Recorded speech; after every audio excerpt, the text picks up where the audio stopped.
Welcome to the Giants Hot Stove off-season baseball off-season show. How's that? Baseball, hot stove, Giants, hot stove, KNBR.com.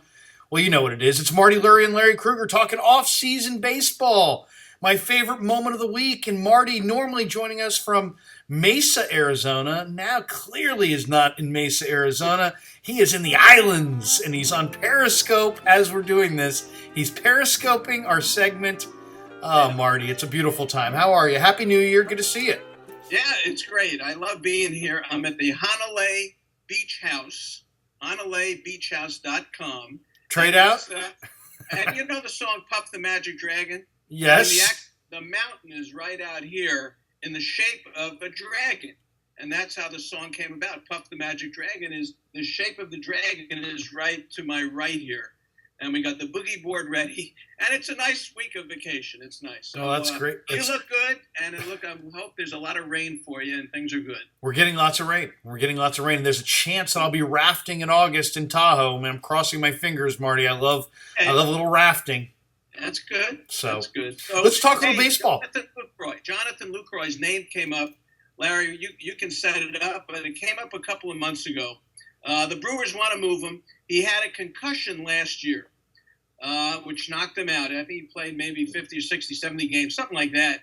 But this is, for me, it's a major league player, and I think fits in well with the Giants. The only issue is the concussion issue. I don't know. What do you think?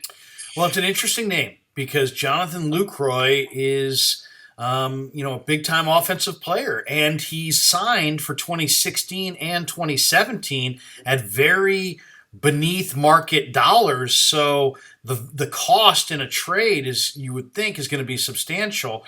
The one concern with Lucroy for anybody who's trading for him, and it came to a head this week, Marty, I think, because Lucroy did an interview, and in the interview he restated that he'd like to be traded, that he doesn't see the Brewers as a World Series contender, and he wants to win a World Series. And so they're reading the story coming out of that is that Jonathan Lucroy wants the Brewers to trade him to a World Series contender, and immediately guys like you and me are getting questions from Giants fans saying, should the Giants show interest in a trade for Lucroy? I really like the idea because catchers are just, when you don't have a good catcher, you don't have anything, and Buster Posey is integral to the Giants lineup. And I think it's important that he not catch 130 games. I think it's important that he catches closer to 100 or 120 behind the dish. And then you got a guy like Lucroy who also, as you stated, he had a concussion, I believe, in September, and he didn't play a lot at the end, and that's a question mark for him. So there's physical questions, and then there's can you satisfy the Brewers in a trade questions.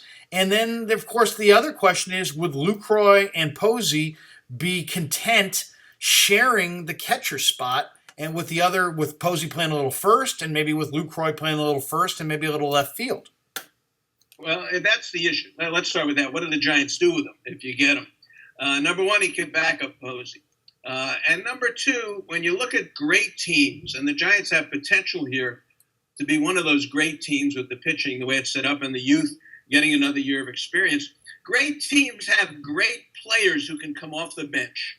And Lucroy is that kind of guy. And I think he'd be content backing Posey up. He can play some first base. He can play some outfield as well. But in the late innings, you have to go to the bench to get a pinch hitter up. This guy would be terrific. This is a major league guy. And we saw with the Dodgers a lot with the bench they had, of bringing Uribe off the bench and people like that. The Giants have done it in the past. I like him from that aspect. He could back up at catcher. He could play some first base, but he can come off the bench. And the money risk is so small that I think it's worth the chance of doing it. Now, what would it take to get him? Look, the Giants are loaded with minor league pitching. They've got some, the Mac Williamsons of the world and people like that. And I would think the Brewers probably could get a package from the Giants that would be satisfactory. I don't think it would break the bank to get him because he does have a little bit of a question mark coming off the injury. But I think you'd have the prospects to get him. And I would love to see this guy in the late innings coming off the bench. So I think they can use him. And, of course, with Brandon Belt, you don't know what's up with him. If Posey slides down to first base a little bit more, Posey seems to rake when he plays first base. It's an interesting name. I like Lucroy. I mean, the argument, I guess, would be say, hey, maybe he's too accomplished to have as a bench piece, or he's too accomplished to be your second catcher. But you're right. The contract is reasonable, so that's a non-issue. I think from the Giants' perspective, they could put together a pretty attractive trade. And I think it would probably start with Andrew Susac. And I'll be honest, Marty, I know we all like Susac. He's a local guy, Jesuit High School, Sacramento.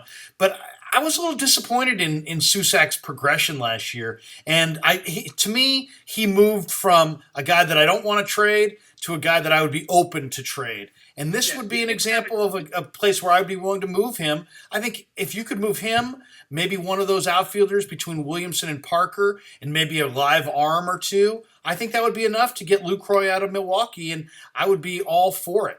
Yeah, me too. I think we're on board with this one. Let's see what happens. Span is here, a little bit of an injury question with him, but the money for this guy is so, let's say, insignificant in the baseball world. I think it's worth a shot, and I'd love to see this guy as part of the 25-man roster. All right, let's talk prospects for a second. I'm saying if you're gonna have to give Milwaukee something substantial to get a guy in his prime who makes no money, even with the concussion issue. So I would say Susac and maybe a top-tier arm, maybe a Kyle Crick, and maybe a top-tier outfielder like a Williamson or a Parker. To me, a 3-for-1 probably gets it done. That being said, you're going to be in spring training. I'm hoping to be down there as well in the month of March. What prospects are you eager to see in March? All right, that's a great question. I'll tell you, even here in Hawaii, I think about it in the beautiful sunshine. I'm interested to see, which is our second subject here. Maybe we can set this up a little bit. Bullpen, because the one area the Giants have not developed on a major league level is frontline bullpen guys. Now, they got all the starting pitchers, and we got extra innings now from the starters. We've got all sorts of backup infielders. We've got all the catchers and everything else.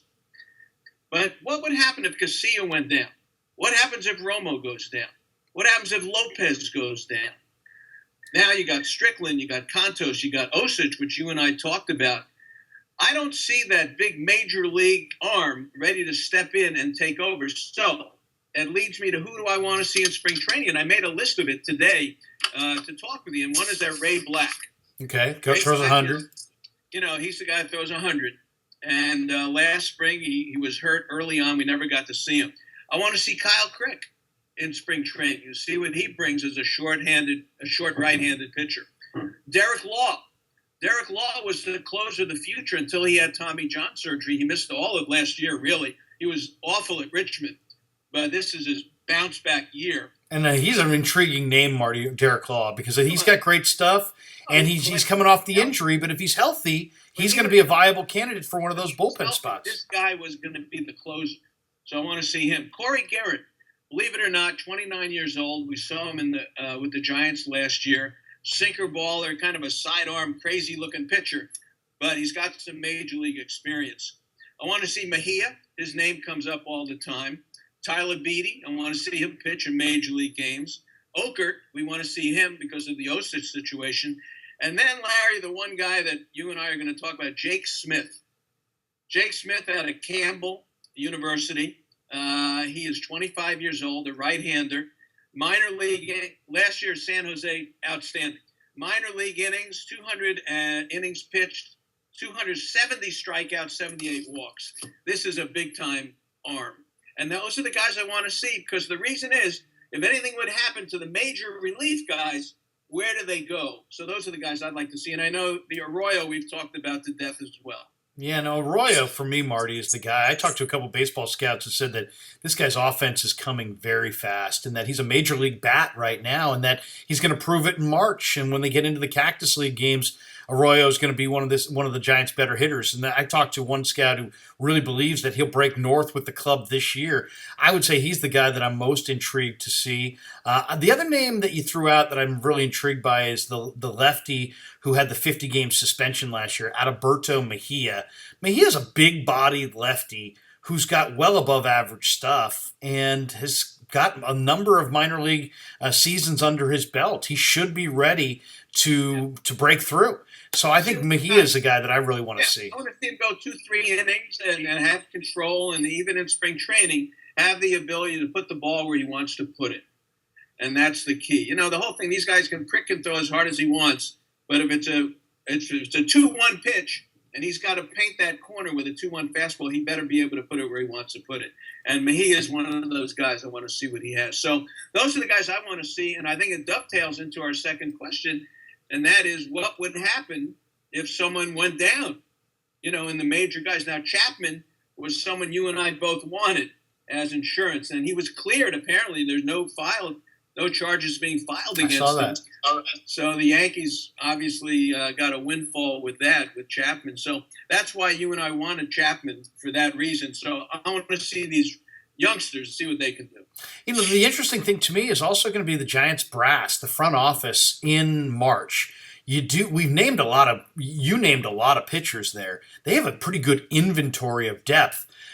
They may get to spring training, and if 2 or 3 of these guys look promising, they may be able to go handpick somebody else. Now, the guy that I like is Mike Dunn, who's a lefty who throws 96 for the Marlins, and there was a lot of speculation the Marlins may move him. If you could get a Mike Dunn, who's an established big league reliever, for a couple of Okert, Osich type question marks. And now, granted, I like Osich, and he's maybe not as big a question mark. But let's say Derek Law and Okert could land you Mike Dunn. If I'm Bobby Evans, I think I'd pull the trigger on that, because I think what they really could use is one more major league ready reliever, preferably from the left side, to pair with Osich in that bullpen. I think that's the final piece to this roster. Mike Dunn, I think, makes the Giants the team to beat in the division. Yeah, no, I agree with you. And, Chris Strickland, you got Santos, you got, people like that. But I think, to me, the pitching, Mike Dunn, bringing a guy like that in is very, very interesting. The Marlins want starting pitchers, and you could maybe move a Chris Stratton for a Mike Dunn. Maybe that's enough to get someone like that. I love it. Yeah, if they come up with Mike Dunn, I worry about the bullpen, because you're asking these guys to go 162 again and take you to a World Series. And they're a year older, and we know how at times they were shaky last year. You got to have reinforcements, and I'd like another major league arm. We were talking about Lucroy off the top. I'll give you another guy that it really intrigues me as this winter goes on, and he's still out there. The Padres just had a busy week. They brought in Fernando Rodney, you saw that, and they signed Alexi Ramirez, the former White Sox. A lot of speculation was, though, that the Padres were going to go heavy after Ian Desmond. I'm an Ian Desmond fan, and I know Ian Desmond's still out there. He can play short, he can play third, he could play left. He's got a healthy body. He gives you right-handed power. To me, it's kind of in that same Lucroy conversation where you could say these are not needed parts as much as they're like luxury items. But man, if you could get an Ian Desmond, because to me there's a couple questions in the Giants roster going into spring training.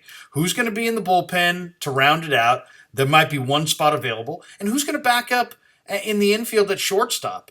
And I don't think they have a guy. I heard Romero Pena, and I've heard Ihuri Adrianza, but that's the key. That's maybe the key position on the diamond. Now, you signed up Crawford long-term, and everybody likes that. And you got Duffy at third, and heck, you got Arroyo, chomping at the bit. But man, Ian Desmond would be an intriguing player, and I fear a situation where you have Pagan in center and Blanco in left, and you got to go with those guys because of injury on a daily basis. And I'd like to have one more guy who could play the infield and the outfield.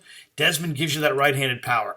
I know it's money, but to me, if you gave him a 1 or 2 year deal, I'd be very intrigued to see him here. And who knows, maybe get Denard Span to convince him to come here.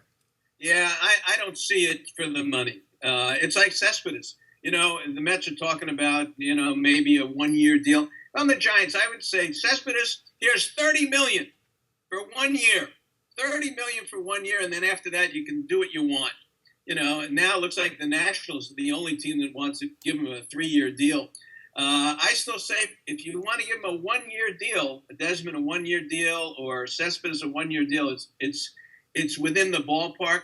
But anything longer than that, the money is used up. It's gone. They're not going to spend any more money like that. Lucroy is like a $4 million deal, and that's a few panda hats, as they used to say. Let's take a timeout. We've already hit on Jonathan Lucroy, Ian Desmond, and the prospects to look at, and the Giants bullpen. Let's take a timeout. We're going to come back. We're going to talk a little bit about the DH coming to the National League, a rule that I'm very much against.